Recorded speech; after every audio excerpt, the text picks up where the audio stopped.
Hi, this is History with me, Dan. In this video, I'm going to talk about some of the old buildings and a notable tree that once existed during Hartford, Connecticut's great period as a prosperous river port. This era began at the end of the 18th century and lasted into the mid-19th century. This 1869 bird's-eye view of Hartford by John Bachman shows the city's active riverfront, with numerous sailing ships and steamboats.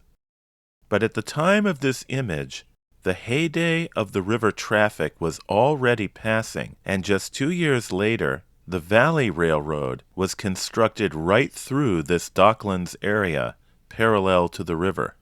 Fortunately, some of the structures that were lost to the coming of the railroad, or shortly thereafter, were photographed in the 1860s, providing us with a glimpse of the wharfs, warehouses, and fish markets that were once a staple of Hartford's riverfront.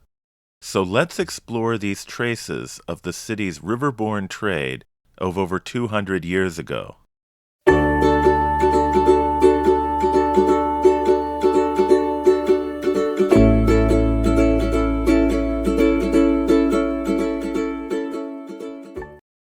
This section, from the 1877 bird's-eye view of Hartford, shows the heart of Hartford's riverfront, not long after the railway came through. Located between State Street on the south to the left and Morgan Street on the north to the right were numerous wharves and warehouses. Morgan Street itself led to the old wooden covered bridge that existed for many years before it burned down in a fire and was replaced by the Bulkley Bridge. The rough and tumble Commerce Street ran northwards just west of the river. As I've described in another video that I'll link in the description below and at the end of this video, Commerce Street would be replaced in 1908 by Connecticut Boulevard, which connected the new bridge to the foot of State Street. Its construction would result in further losses of old buildings connected to the river trade. The train tracks were built in 1871 just east of Commerce Street, and like the later boulevard and interstate highways, its arrival also led to the destruction of traces of earlier times. This 1877 view shows a series of coal sheds used for steamboats. These sheds were on the north side of State Street, between Commerce on the west and the railroad on the east. These sheds are also shown on the left in this photograph from the mid-1860s, which is a view to the northeast from State Street. Just to the east, on the right, is a 3-story gambrel-roofed building with a gable-roofed extension. It stood right where the railroad would come through a few years after this photo was taken. This building was the old West India storehouse of the merchants Eliphalet and Roderic Terry. Eliphalet and Roderic were brothers, the sons of Judge Eliphalet Terry of Enfield. In 1795, the younger Eliphalet came to work at a store owned by a Mr. Church at the intersection of Main Street and Albany Avenue. After Church's death, Terry took over the store and brought in his brother Roderic as a partner. The grocery firm of E&R Terry continued until 1830, when Eliphalet retired, and the business was succeeded by the Keeney brothers, who later built the Keeney Clock Tower. Eliphalet then served as president of the Hartford Fire Insurance Company. In December of 1835, after a massive fire destroyed New York City's financial district and threatened the Hartford with huge losses, Terry pledged his own property as security to ensure that all the company's drafts would be honored. He then rushed to the city in a sleigh to assure everyone that all claims would be paid, and he also offered to sell new policies, all of which restored confidence. This led to the dominance of the New York fire insurance market by Hartford-based companies. Eliphalet's brother Roderic Terry and his son Roderic Jr. later had their own business in the old warehouse at the foot of State Street, which, as I mentioned, was torn down to make way for the railroad. Just north of the Terry warehouse and the coal shacks was the fish market operated by Samuel Church, shown in this picture in the distance on the left. This photo, which is a view to the southeast, shows the fish market, which was at the foot of Ferry Street, in the foreground. As the Hartford Courant newspaper recalled in a 1904 description of the area, quote, "The locality was the headquarters of fish dealers. Nearly all the shad caught in the river was brought there, and boats filled with oysters and clams could always be found tied up to the docks." Unquote. The paper also noted that, quote, "the fish markets were mostly controlled by Sam and Bill Church.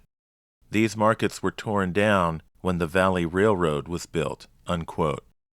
In 1879, Sam Church was killed when the buckboard wagon he was riding, heading up the section of Main Street that was then called Windsor Avenue, collided with a team going the other way that by chance was being driven by his brother William, who was out with his wife for an evening ride. Sam was thrown from the wagon after one of its wheels got stuck in the railroad track. Reporting his death, the Hartford Courant noted, quote, "In the shad season his familiar figure could always be seen under an awning by the riverside, and the excellence of his fish and his reasonable prices attracted a large custom. Mr. Church was one of the weightiest men in town. He was good-natured and jolly and had a pleasant word for everybody. He was well known and will be greatly missed." Unquote. Just to the east of Church's fish market, next to the river, was another old West India warehouse with a gambrel roof. As indicated by a sign on the building, by the 1860s, it was owned by Chapin and Burr. A few decades earlier, as shown in this advertisement from 1840, this firm was known as M.W. Chapin and Company, flour, grain, and coal merchants, agents for a line of packet boats to Philadelphia. An editorial in the Hartford Courant on July 26, 1842, heralded the commencement of an iron-hulled steamboat line between Philadelphia and Chapin's Wharf in Hartford. These vessels utilized two screw propellers of the type recently invented by John Ericsson. As the editorial author wrote, quote, "The arrival of the Ironsides at this port may be regarded as the commencement of a new era in the coasting business of Hartford. If these boats work as well as it is confidently expected they will by those who have paid attention to the subject, we see nothing in the way of their setting all competition at defiance. They are peculiarly adapted for our river, as they are dependent neither on wind nor tide, and from their light draught will not be subject to toll." Unquote. By the 1860s, M.W. Chapin and Company had become Chapin and Burr, commission merchants and agents for Philadelphia propellers. This photograph shows the east, or river-facing side, of the Chapin and Burr warehouse. Just south of it is Chapin's Wharf, extending into the river and laden with goods. In 1908, as the riverfront was being transformed with the erection of the Bulkley Bridge, a Hartford Courant reporter, looking back on the old river days, noted, quote, "The Philadelphia propellers started from Chapin's Wharf, just north of State Street. While they did not usually carry passengers, there were accommodations for a few of the captain's friends. These freighters were slim and long and went to Philadelphia through the Raritan Canal. Their capacity was between 700 and 800 tons. Generally speaking, 2 of them were kept running, but in the busy season, a third was added to the line." Unquote. In 1904, Chapin's son reminisced to a Courant reporter, quote, During the Civil War, these boats were taken by the government and used to transport stores for the Army and Navy. At that time, Mr. Chapin replaced them with sloops, and after the war he got his propellers back again. He said he remembered the ship Chandlery, and it was south of the slip, unquote. But just as iron-hulled steamboats had taken the place of earlier sailing vessels, the railroads would come to supersede the old cargo traffic on the river. The Philadelphia line was withdrawn in about 1878. This photo was taken after the building of the Valley Railroad, whose elevated tracks are visible just behind the warehouse where the fish markets had once stood. Not all of the traces of the old days in this section of the riverfront were man-made. Another landmark, which is partially shown in all three of the photos I've been talking about, was photographed here by Frederick S. Brown in 1890. It was described by the Hartford Times in early 1883. Quote, "The oldest tree in Hartford since the fall of the Charter Oak is located a few feet south of the warehouse formerly occupied by M.W. Chapin at the foot of Ferry Street. It is a sycamore, or buttonball, and is known in the books as Platanus occidentalis, and by the English is called plane tree. It is 8 feet in diameter at the ground, and girts 22 feet 5 feet from its base. When the first explorer came up the Connecticut River, it stood on the high ground on the riverbank, and has been a familiar feature of that locality ever since. Its trunk is hollow, being a mere shell, just as it was when the writer of this paragraph first saw it over 50 years since. Its main limbs and branches were as sound and thrifty last season as they ever were. This grand old tree, that it has taken 300 or 400 years to produce, and the last of the old trees that antedate the history of our settlement, has had several narrow escapes of late. Last year the boys, in imitation of other boys that set fire to the old Charter Oak before its fall, built a bonfire inside of it, which would have been its end, but by the timely arrival of a fire engine it was saved. A few days since, David Connor, a resident of that neighborhood, got permission from President Babcock of the Valley Railroad, which company owns the land on which it stands, to cut it down for firewood.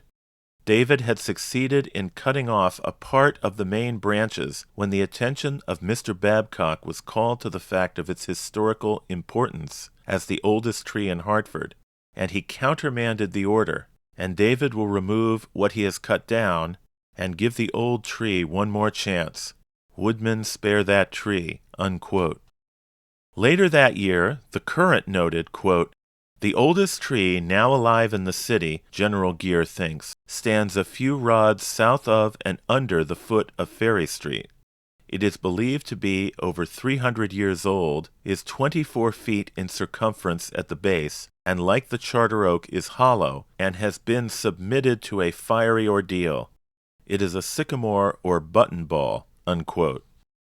I don't know when the tree finally came down, but both it and the old Chapin warehouse were gone by the mid-1890s.